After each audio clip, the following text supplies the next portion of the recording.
নমস্কার বন্ধুরা, আমার চ্যানেলে তোমাদের সকলকে স্বাগত জানাই। আজ আমি বাটা মাছ দিয়ে ঝিঙে আলু বড়ি দিয়ে পাতলা ঝোল রান্না করব। বাটা মাছগুলোকে কেটে ধুয়ে পরিষ্কার করে নিয়েছি। অল্প নুন, হলুদ আর লঙ্কার গুঁড়ো মাছের গায়ে ভালো মতো মাখিয়ে নিচ্ছি। তারপরে মাছগুলোকে ভেজে নেব। মশলার জন্য নিয়েছি 1 চামচ গোটা জিরে, 1 চামচ গোটা ধনে, 5-6টা শুকনো লঙ্কা অল্প একটু জলে ভিজিয়ে রাখছি। ঝালটা তোমরা তোমাদের আন্দাজ মতো নেবে। মশলাগুলো আমি পরে বেটে নেব। কড়াইটা আগে ভালো করে গরম করে নিয়েছি, তারপর আন্দাজ মতো সর্ষের তেল নিয়ে নিয়েছি। এবার মাছগুলো ভেজে নেব। একবারে অনেকগুলো মাছ না দিয়ে 2-3টে করে মাছ আমি ভাজবো। মাছগুলো এপিট ওপিট দুপিটি লাল করে ভেজে নেব। এই মাছগুলো লাল করে ভাজা হয়ে গেছে। মাছগুলো আমি কড়াই থেকে তুলে নিচ্ছি।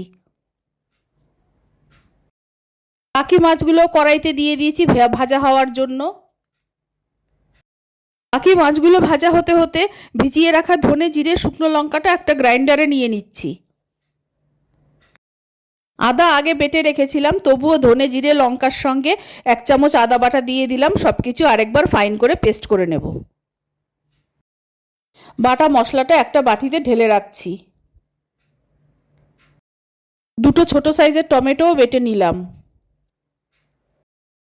বাকি মাছগুলো ভেজে তুলে নিয়েছি। এবার ওই তেলের মধ্যেই কয়েকটা বিউলির ডালের বড়ি লাল করে ভেজে তুলে নিচ্ছি। বড়ি ভেজে নামিয়ে নিয়েছি। এবার কড়াইয়ের মধ্যে আরও অল্প একটু সর্ষের তেল দিয়ে দিলাম। তেলের মধ্যে একটু কালো জিরে ফোড়ন দিয়ে দিয়েছি। একটা বড় সাইজের পেঁয়াজ কুচিয়ে নিয়েছি। পেঁয়াজটা আমি এবার তেলের মধ্যে ভেজে নিচ্ছি। মাছের ঝোলের জন্য ঝিঙে আর আলু কেটে ধুয়ে পরিষ্কার করে নিয়েছি। আলুগুলো এরকম লম্বা লম্বা করে কেটে নিয়েছি। ঝিঙেগুলোও খোসা ছাড়িয়ে এরকম করে কেটে নিয়েছি। আর কতটা পরিমাণ ঝিঙে নেবে, কতটা আলু নেবে, সেটা মাছ অনুযায়ী তোমরা আন্দাজ মতো নেবে। পেঁয়াজটা ভাজা হয়ে গেছে। এবার ঝিঙে আর আলুগুলো আমি দিয়ে দিচ্ছি। আলু আর ঝিঙেগুলো কড়াইতে কিছুক্ষণ নাড়াচাড়া করে নেব। গ্যাসের ফ্লেমটা বাড়িয়ে দিয়ে ঝিঙে আর আলুটা কিছুক্ষণ নাড়াচাড়া করে আমি হালকা ভেজে নিচ্ছি। এবার আন্দাজ মতো একটু হলুদ দিয়ে দিলাম।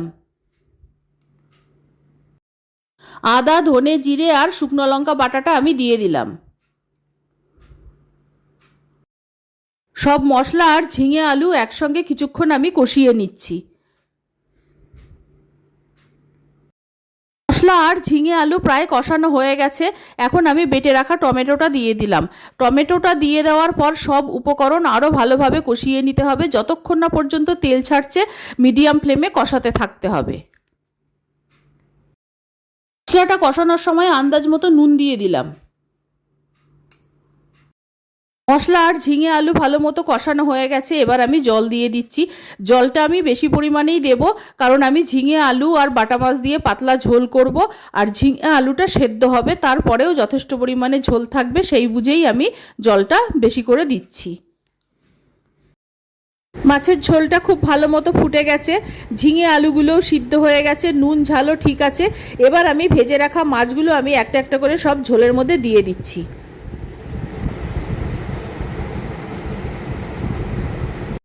ভেজে রাখা মাছগুলো ঝোলে দিয়ে দেওয়ার পর ভেজে রাখা বড়িগুলোও ঝোলের মধ্যে আমি ছড়িয়ে দিয়ে দিচ্ছি।